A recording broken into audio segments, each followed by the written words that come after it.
for being here. We're here. A lot happening tonight. And if you're watching earlier, I had a chance to be on Ken's show. Whew, what an honor. I've got a special guest tonight. He's airboarding in, and as soon as he shows up, I'll invite him.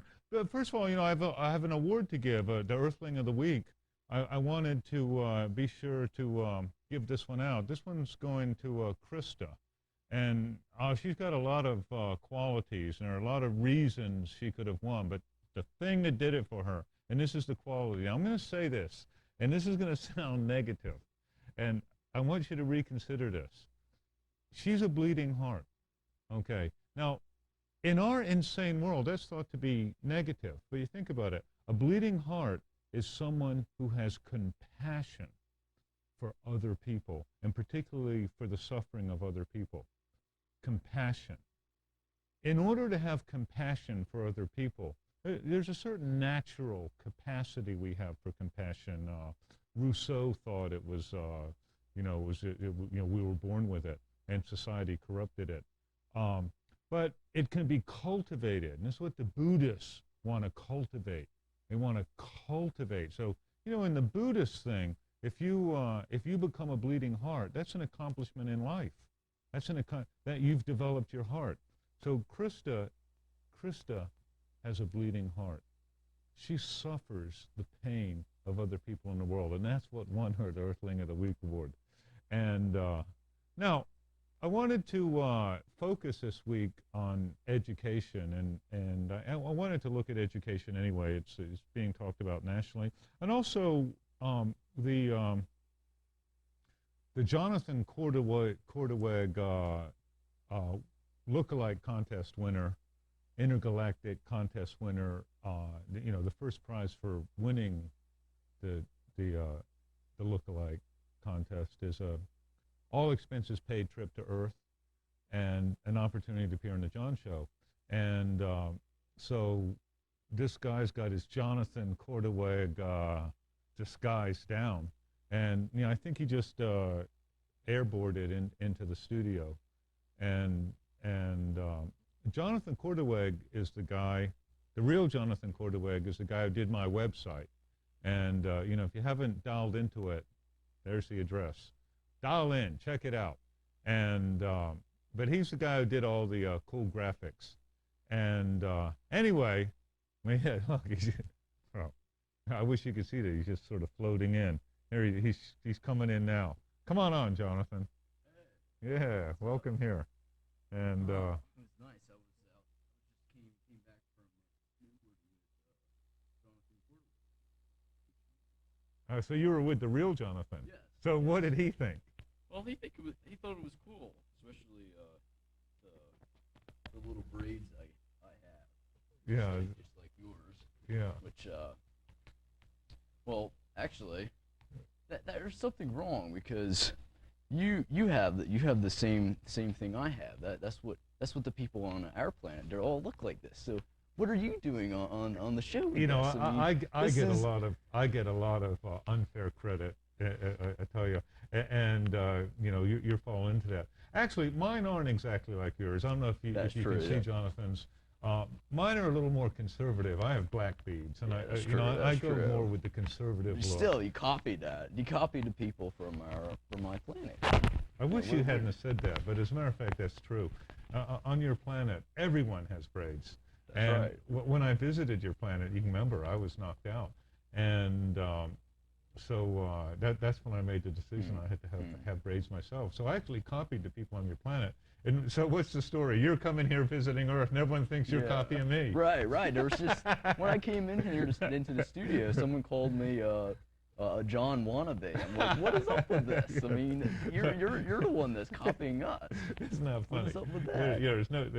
There's lots of times there's no justice on Earth, and there's no justice in outer space either. So sorry about that. It's even worse. So I go on these Earth is Great junkets, and sometimes I'll be promoting Earth culture, and I'll play a Bach piece or a Jimi Hendrix piece, and people say, "Whoa, John is so great! John is so great!" And yeah, I'm just ripping off the masters, but they don't know that.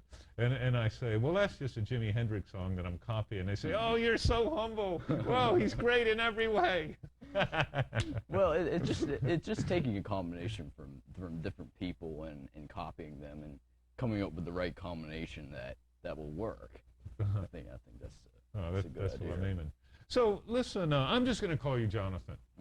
And your actual name is like a combination of letters and numbers. And Right. It's hard to, in fact, it's hard even, it's like a web address. Right. So, right. we know you're the Jonathan lookalike contest winner, but you've got Jonathan down, understand. I mean, this is not an easy contest to win. It's Right. not based just on appearance. Like the appearance is a given. You got to look like Jonathan, but you got to understand him, right? You got to be able to Right. enter in and Right. actually be him. So, help me with this. Jonathan is a brilliant student, isn't he? A brilliant college student. Yeah, I've met him. I mean, I've been in his, like- been in the same class with him too. So he's That's how I- brilliant. Right. Yeah. Right. But wasn't he homeschooled? Right. That's right. So that's kind of correct. interesting, isn't it? Because a lot of people think if you're homeschooled, you're disadvantaged. But the people who are experiencing the real Jonathan don't experience a disadvantage. Oh no, of course Yeah, not. he's quite brilliant. He stands out. Yet he was homeschooled. Right. So I right. want to explore this. I want to explore this with the viewers. And one of the things on the website I have up that I like this. A lot of people misunderstand this, but there's this one line I have where I say, "I love school. Too bad it sucks." And so I could rephrase that and say, I love learning. Too bad it doesn't always happen in school, which is really saying the same thing. But I've got a couple things that I wanted to explore tonight. I wanted to read some passages from this book, Reclaiming Our Children. It's a new book by Peter Breggin, physician. And he wrote the book, Your Drug May Be Your Problem, which is about how we medicate children in school, and talking back to Ritalin. He's very opposed to using drugs to make children fit into school procedure.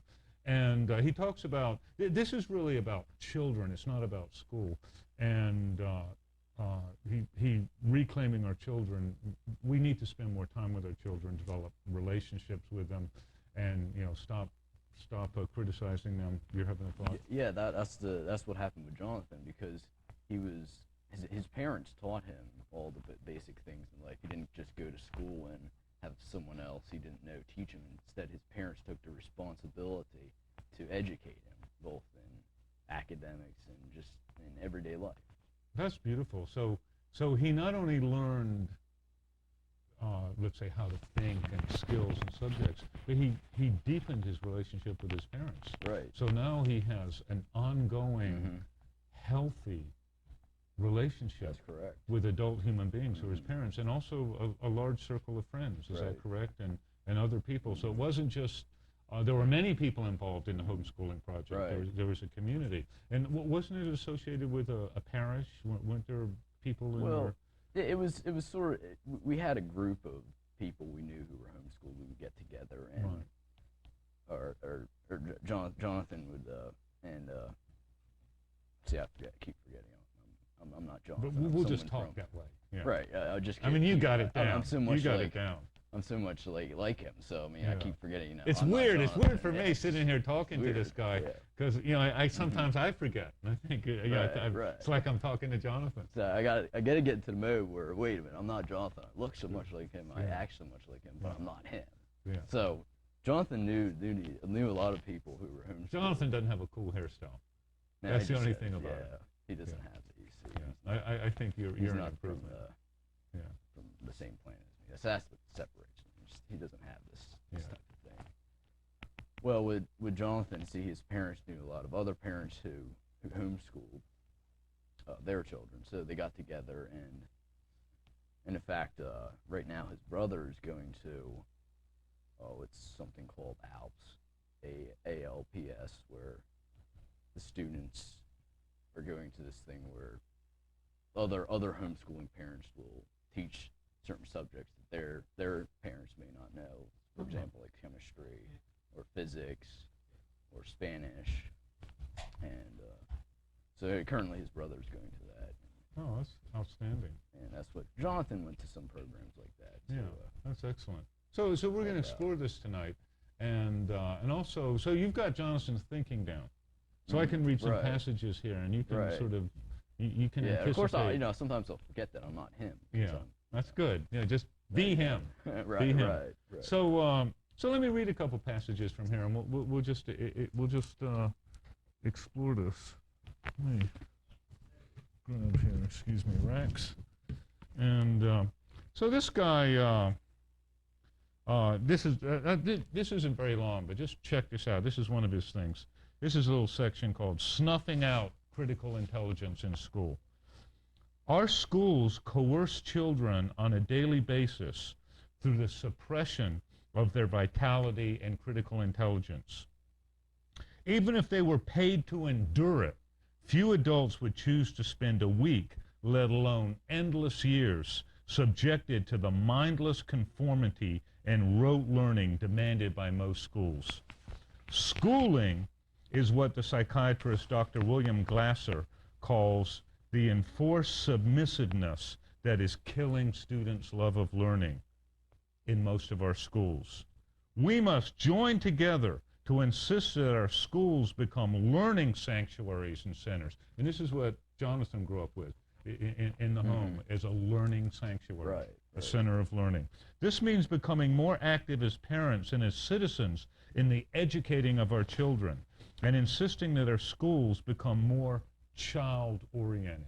You know, if you suggest this, that schools are too mean to children, most people's idea of reform, and this is the big political thing now, is make schools even meaner, make them even meaner, even more hostile. It's a tough world out there. The kids, the kids have to learn. And so anyways, I'm just. What do you think Jonathan would say about this here? Well, he probably wouldn't. How's Jonathan doing in college? I know he's getting good grades, but like, what's his experience in college? Well, he thinks that homeschooling prepared him for college. Because sometimes he learned to learn on his own. He didn't just have say that someone- again. That's nice. He learned to learn on his own. He didn't just have someone spoon feed him. And therefore, he's flourishing in college because there isn't a lot of effort in college to get you to do it. There's a lot more freedom. Right, freedom to fail, freedom to goof off. Yeah, you don't have to attend class sometimes. He learned how to learn on his own. Sometimes the professor won't even call attendance, and it's up to you to come to class and do the work. And so that's his Jonathan, environment. he came to one of my classes just out of the interest. Yeah, he was telling me about that. Just because he's interested. It's like stopping by and hearing a band. Right. Just because you're interested. A lot of people, are trained to think that you have to be rewarded to do something. He operates out of curiosity. That's kind of profound, isn't it? Yeah, that was something interesting. He wasn't the average type of earthling, I guess.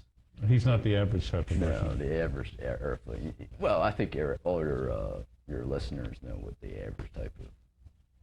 Well, let is. me make a point here. I'm going to disagree with you on that because I know more about earthlings than you do. That's Being one and all.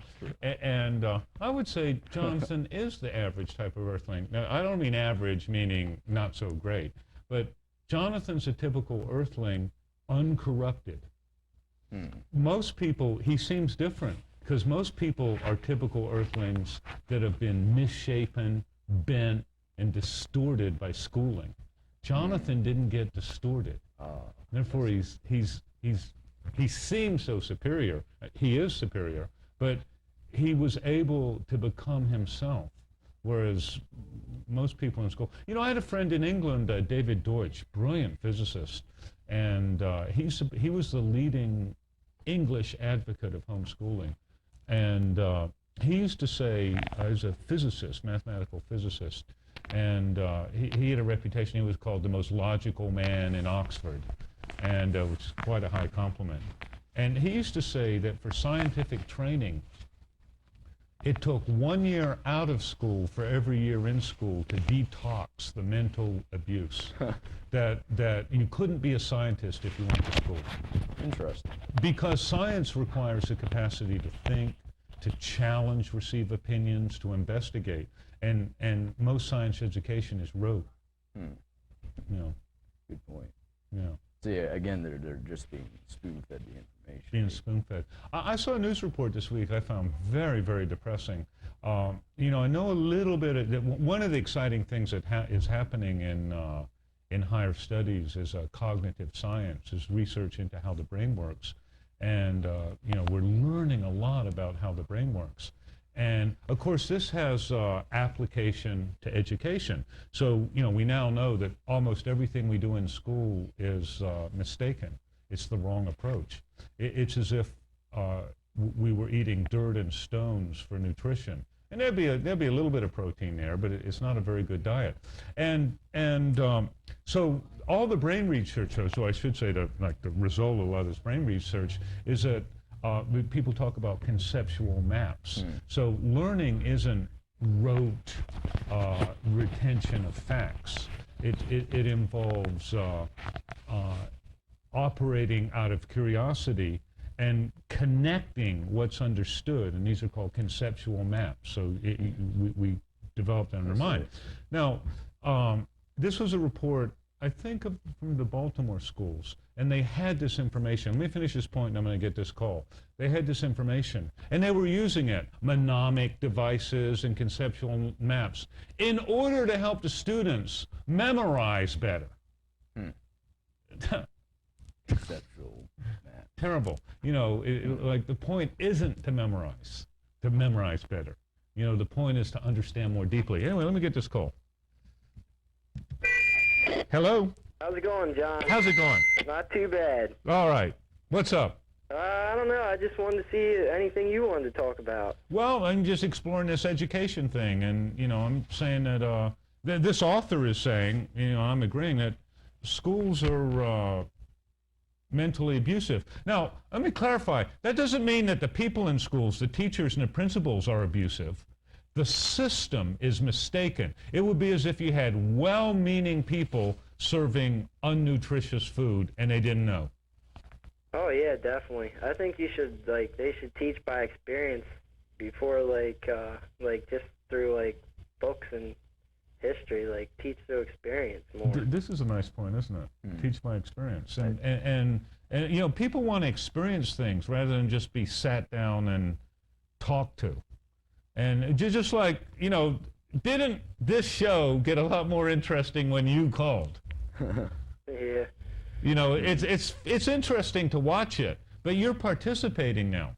Didn't it take off for you when the call went through? Oh yeah, definitely. There you have it. That's the principle of education. We want to be involved. Yep. We want to be part of it. Yep. There was another thing Jonathan was telling me the other night when he was in your class, and you had said something about people have these ideas, but it's the experience that counts. Yeah. Yeah, and the experience. So, Mike, another thought, and thanks for calling. Another thought I'm asking you. Oh, another thought? Yeah. Well, I think I think it'd be a good idea for through the younger grades to make kids have journals and write down just any thoughts they're feeling of that day, and then look back and see what they were feeling and how their feelings changed throughout the course of the year.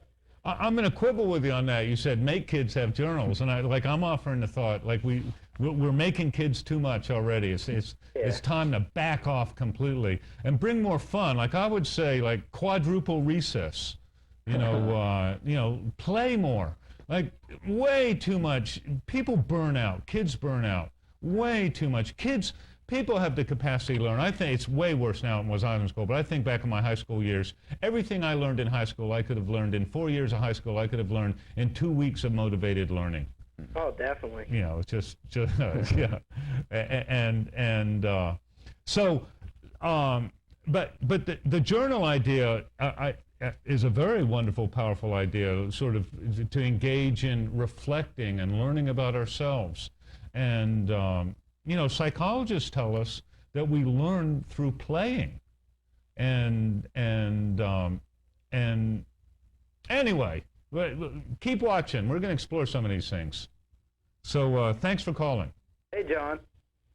Bye. Hey, this is a friend of the guy I just called. Oh, yeah, what's up? I was just wondering about the thought of the educational system and everything, and I believe it's a bad thing that people get rewarded in schools for just knowing cultural capital, you know? You know, you're so right. There's a book out called Punished by Rewards. Huh? It's written by a psychologist, and it's based on research that shows when you reward people in school, they learn less Right. because they either give up entirely or they work for the reward and then stop once they get the reward. Right. Whereas when we have inner motivation and or intrinsic motivation, there's no stopping point. We just keep doing it. And you know, I don't know if you watch the sports show, you know, but the people who watch it and call in, they have huge knowledge of sports. Right. They don't sit down and study. They don't do homework. They naturally learn. This is the way human beings are. They're interested in sports and they naturally learn. And so if we could be, Aristotle said, you know, we have a natural desire to know. He called it passion. We have a natural passion to know. It's the weakest of all the human passions. It's the most easily suppressed. School suppresses it, the way we run school. You're always hearing in school, okay, you know, time to get to work. Stop the laughing. Too much laughing in here. Okay, but you know, having too much fun, you know, this kind of thing. Rather than validating human beings enjoying themselves. I'm on a roll. All right. Well, I'm going to let you go, John. Thank you for offering that thought. No problem. Yeah. Getting rewarded for knowing the capitals. You know, and all this moaning, oh, they don't know this, they don't know that, they don't know this. Yeah. Now the question is, how do we get people to be interested in learning like they're interested in sports? Here's my answer. Okay, something to think about. Yes. Yeah, how do we get people to be interested? How do you Earthlings do Okay, I'm going that? to turn it around. I'm going to say we are interested. The question is, how do we stop squelching this interest? People are naturally interested. I'm going to put it this way, and I homeschooled my own children up to a point. And then they chose to go to school, and I didn't have a support group. And but I believe, and I experienced with them, that we human beings have what you might call an inherent curriculum. What you're curious about is the track of your learning. So if you follow what you're curious about, it's satisfying because you're interested, you want to know, and one thing leads to another. The whole problem with school, I'm going to say, and this is a very radical idea, is the industrial quality of it. Like, as long as we get groups of 30, 40, 50 people, sit them down, and it's 10 o'clock, time to do algebra, and take that approach, it's not going to work. We can do our best to make it more interesting. What we have to do is end the classes altogether. End them. Stop having classes. Now, this means you need many more teachers. And this is what we need to fund in our society, not more machines, more teachers who are friends of the students and co-learners, companions, and can help them, like the way you were homeschooled. And you say discipline. You know, discipline is related to the word disciple. So when you have someone who knows and you want to learn from, you're a natural disciple. You choose, show me that. I learned this on guitar. You know, when I give people guitar lessons, you know, I don't have discipline problems. You know, they want me to show them what I know. They're interested. And if I start showing them something they already know, they stop me. I know that. That's not what I need. That's not what I want. They're active learners. They take control of the learning. They know what they want. They question me. How can I help you? How did you do that? You know, when it's an A7 suspended chord, what do you play against that? They know what they want to learn. So I don't have to come in with a curriculum, a music education curriculum. I'm just the mid-level know-it-all who's available to respond to questions. Now, that means school has to be organized in a completely different way, not this factory assembly line, everybody in this class, everybody in that class, which the hidden agenda of school is it's preparing us to work in factories. Bam, the bell rings, the shift ends. You know, that's what's going on. It's a social preparation for an industrial way of life we no longer have. You're prepared for the future economy because you're autonomous learner. You mean Jonathan? No, yeah, you're forgetting again. You know, that- I don't notice the hair, and I think it's. I tell you, I'm not surprised you won the lookalike yeah, contest. no wonder. Yeah. Might as well. So let me play something. We're forgetting. Let me play something here. All right. Woohoo!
Great job. All right. Awesome. We got a call. I just started playing the guitar. I don't know if the caller maybe hung I have up or a something. comment to make here on Yeah. the for the link that's being displayed on the screen. It looks like that little character before the J. Yeah. It's called a tilde. It's a little wiggledy character on To the far left. the far left of the Keyboard. right Yeah. keyboard. Just We don't because. have that symbol on our character generator. Okay. Oh, we did get the call. Hello? Yeah, dude, what's up? What's up? Whoop. Hello? Yeah, you got it. I think you got to turn your TV down a bit. There we go. Hello, dude? What's up? Man, not much, dude. I'm like in high school right now, and it Yeah. pretty much sucks. You know, that's too bad. Hey, dude. I'm with you on that experience. And, you know, I remember about my high school, I liked the parties. Dude, the parties kick ass. And, you know, school, you know, the value of school was to see my friends and ask them what they were doing Friday. Yeah, dude, seriously, that's all you ever do around here, man. You get high and go out. I'm a supporter of natural living. You know, I think I'm a supporter of natural living. So, you know, when I'm talking about my negative experience in school, actually true learning is fabulous. Yeah, dude, but true learning never takes place around here, you know what I'm saying? It's unfortunate. I do know what you're saying. And I Yeah, just, like, the teachers don't know what they're talking about half the time. I mean, I'm more experienced than they are in some cases. I mean, my mom, dude, she goes to work, she's an MD, she tells me about her day and stuff, and these health teachers, dude, they don't know jack about what they're talking about. well, I'm not actually saying the same thing as you are. I'm not running the teachers down. I myself am, man. personally. Okay, you know, And the fair enough. administration. You know, What are those sounds, man? I think it's your TV's too loud. No, dude, 'cause I'm in a room all by myself. Okay, well maybe someone in the school system is trying to block what you have to say, and Yeah, dude, that sounds like them. but you know it's tough for teachers. Personally, I'm not saying the problem with schools is that teachers don't know anything. Well, dude, my dad's a teacher, man. Well, you know, I don't know what you want to say about that, but Well, dude, sometimes he comes home and he's just like, man, those kids, they don't know shit, but, dude, we know what we're doing. We know what's going on, man. well, it's tough. It's a tough. You know, I think of it as let's say your dad's a basketball coach. Yeah, dude. And he's got people who don't want to play basketball, who aren't the slightest bit interested. And, you know, and he says, okay, when we run this play, you go stand there, and the person stands there, and he throws in the ball, and the ball bounces off the person's chest. And he said, you didn't catch it. And he said, you didn't tell me to catch it. Yeah, I hear what you're saying, man, but, like, those kids, man, they don't know what they're doing. And then if they can't get a ball or whatever. So I'm gonna have to hang up because we're squeaking, but keep watching here. So you know, so this is a problem. So I'm not agreeing with this guy here when he says he's sort of blaming the teachers, and I don't think it's necessarily the teacher. no, I know a lot of teachers, and they really So do mean I. well, So do and they suffer. They tried. You know, like if you want to talk about that. Try imagine being a teacher and going in and, like those of you who are in high school are watching this, try teaching you. And, you know, I spent 6 months as a substitute teacher once a few years ago. And, you know, I used to go in and people would throw spitballs at me and you know, be very insulting. And if I turned my back, somebody would make a remark making fun of me, making fun of my appearance, and everyone would laugh. And people wouldn't even listen to me. So I'm making, I think, a more philosophical point. I think our system of educating is obsolete. It would be as if people were learning to swim in the ocean, and they lived inland, kind of thing. Students need to learn what Jonathan learned. They need to. How did you phrase it? Well, You phrased it what I liked. You said, I've learned, Jonathan said, I've learned Yeah, that's how to learn on my own. yeah, that's what he told me. Students need to learn how to learn on their own. Now, the paradox is teachers can be hugely helpful to Correct. students learning to learn on their own. But the responsibility has to devolve to the students and away from the teacher. The teacher helps the student but isn't in charge of the student. So we're talking about this. So I'm not down on the teachers. The teachers are being asked to do an impossible thing. Hello. Hello. Yeah. What's up? This is Chris Murray. Hi, Chris. What's your thought? Well, you really hit home here. I'm kind of an old fart compared to some of the youngers calling in, and you really hit home with me. I don't beat the teachers up, but here's an experience I had that I want to share. Okay. I remember when I was in grade school going to gym class, and I hated gym class. I didn't even know what was going on, and a couple of people that, like some of my friends in the jocks and stuff, they would get in trouble for like they would march us from our one class to the gym class, and some of the kids they'd be tearing their shirts off going into the locker room, and the gym teacher would stop and say, "You can't undress in the hall." They were so excited about going to gym, Yeah. and I hated it. Yeah. I couldn't wait till it was over, and I'd be in the gym in like the basketball court, playing dodgeball, and I'd be getting hammered. Huh. These dodgeballs be coming at me. I was little, and they were smacking me. I was like, "What the hell is this?" And like what you said about like they would march us out onto the grass to line up and play football, and the coach would say, "Get on the line of scrimmage." And I'd be like, "What is the line of scrimmage?" I had no idea what that even was. You know, that was like, I wanted no part of that. Yeah, and that's unfortunate. It is. Rather than being part of a joyful, sharing athletic experience where you could take joy in it. You know, it's interesting you mentioned that, like picking this up. That's unfortunate. You know, and that's the same thing. That happened in gym class too, but that happens to other kids in math class or other kids in English class, and they learn to hate English the way you learn to hate gym. Right. I had no interest. I had no interest in any of that kind of sport that they were playing. You know, none of that stuff had any interest to me, but we were forced to do it. My dad even wrote to like the superintendent of the schools and stuff. You know, he was a little bit radical. Unfortunately he died when I was kind of young. Oh, he sounds wonderful. He was a great inspiration. And now and you really struck a note when you were talking about that, and it really made me think about you know, if you don't have any interest in it, why should you have to do it? You know, this was part of my grades. I had to go to this gym. It's unfortunate, you know, and on the other hand, we can just imagine in a kind of system where you didn't have to do that, you might at some point have met one of those kids, one of the athletes, and you know, and got to be friends and said like, why do you like it so much? Right. And cultivated your own interests. And let's say the person had said, you know, as a kind human being, oh, it's great, you know, it's why don't you come? And the person, you say, well, what's the line of scrimmage? And it's not a shameful thing. When they explain it to you, they turn you on to it. And that's the process of learning. And you would have self-selected in. And, you know, somebody goes to English class and the teacher will say, well, what do you think of this metaphor? And it's like the line of scrimmage. And they don't know what a metaphor is.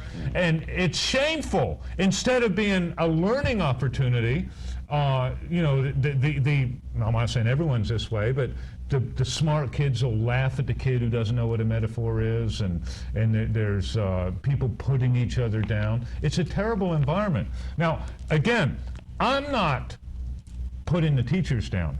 Or the... I'm not beating up the gym teachers. Yeah, I mean, the gym teachers, like what you want out of a gym teacher is someone who loves sports. And it's the way we do it. And our assumptions and the changes we need to make are so different than what we do now that most people just can't comprehend it. And I'm going to say, given school year tests isn't going to do it. That's just going to force the teachers now to teach to the test, teach so the students pass the test, and it's going to take even more of the spirit and joy of learning out. Right. And I'd get rid of the curriculum. You know, completely get rid of the curriculum. This was this guy, this physicist, David Deutsch, favored.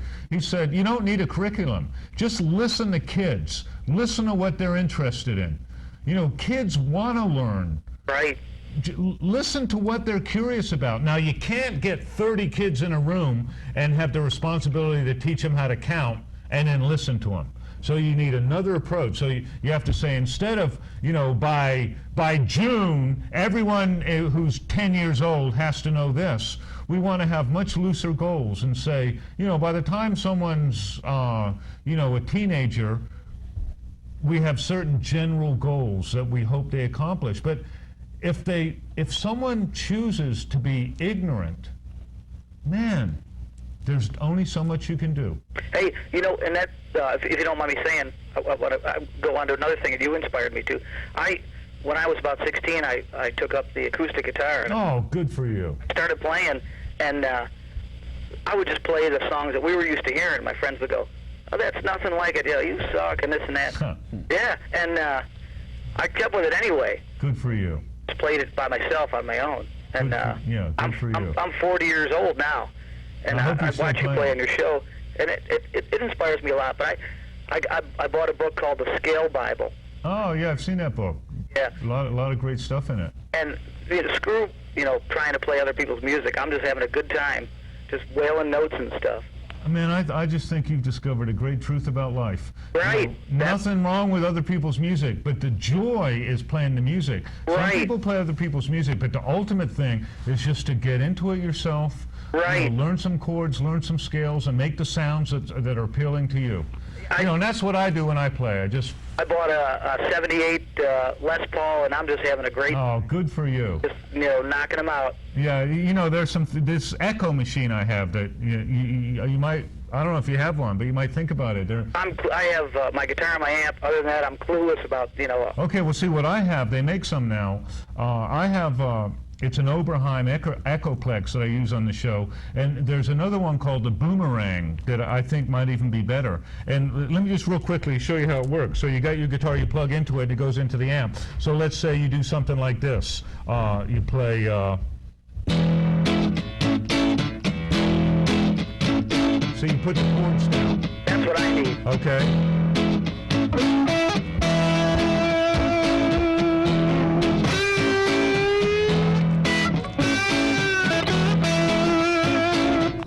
And you go with your groove. That's what I got to do. I've watched you do that. Yeah, it's awesome, isn't it? I mean, I love it. Yeah. I sit around at home and do it. I got to get out to the music store and check some of this stuff. Yeah. So. Yeah. And if you do that, my advice to you would be, they make them with huge memories, but you don't need 4 seconds will do it. Right. A couple chords. Right. Will do it. And you don't need the huge memory, the 2 minutes of memory. And it's too complicated. Most of the stuff I do, doesn't last more than 4 or 5 seconds.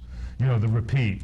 Just repeat salute. I've picked up a few of your 3-chord rhythms. Oh, great. Yeah. Yeah. So well, thanks so much for calling. Hey, it's been nice talking to you. Very nice talking to you. Yeah.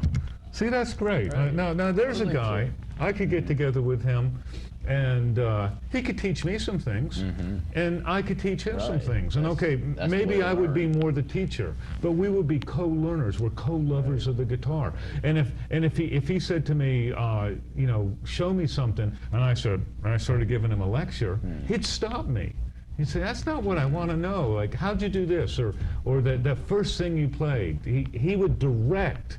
He's in charge of his learning. Now, that's what we need to do in school. So teachers then aren't in charge of students. They're just resource people. And they're helpers. And it's like to turn school into home and homeschool. Right. You got, and Jonathan said his parents sort of like his companions during this process of learning. They learned along with him too, because sometimes some of the stuff that they were trying to teach him, they didn't even know themselves, and so it was a learning process for both him and his parents. That's fabulous. I had the experience. I lived in Japan and Europe, and I taught for the University of Maryland overseas, and I loved it. And while I was over there, they get stuck for teachers, and I had a reputation. I'd teach anything. And my rule of thumb was, these were college classes, I would teach anything as long as I was interested in it. Now, I was interested in a lot.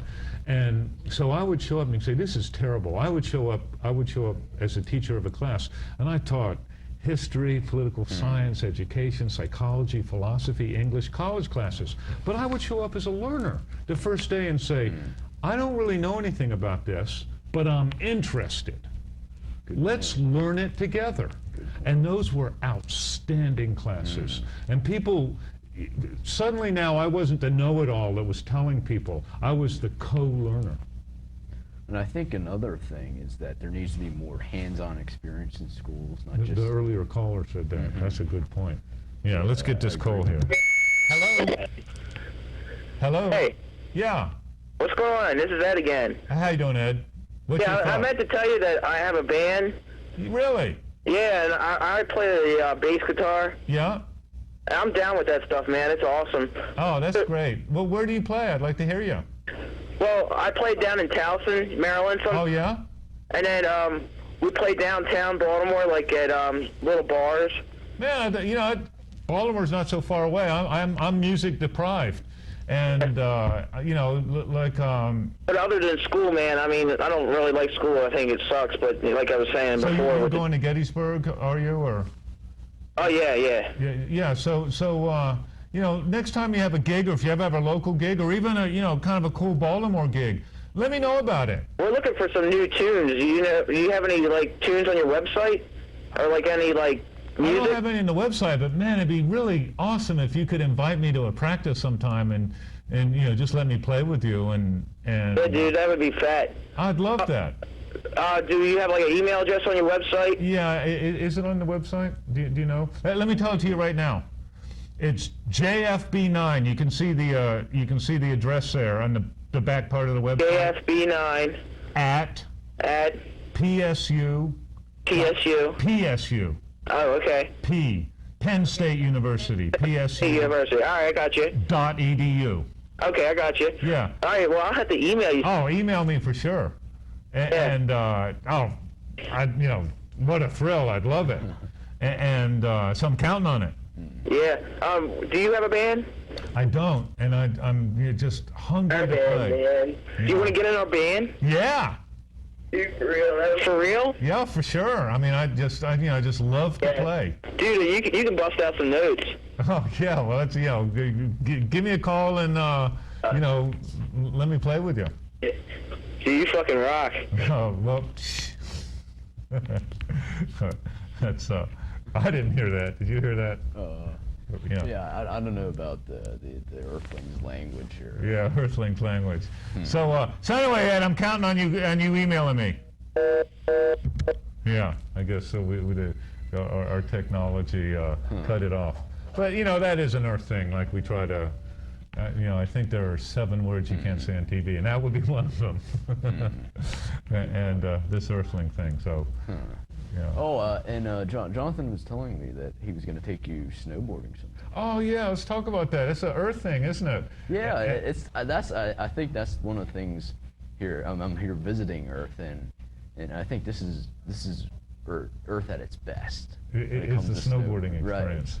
Because it's you have nature, you have the mountain, you have the snow. So you're going back to your planet tonight, aren't you? Right. Yeah. Right. So this when's morning, Jonathan taking me snowboarding? He's taking me to Ski Liberty. When is it? The It's Friday not this after Friday, next? but the Friday after, and probably I think he said there that you and him should.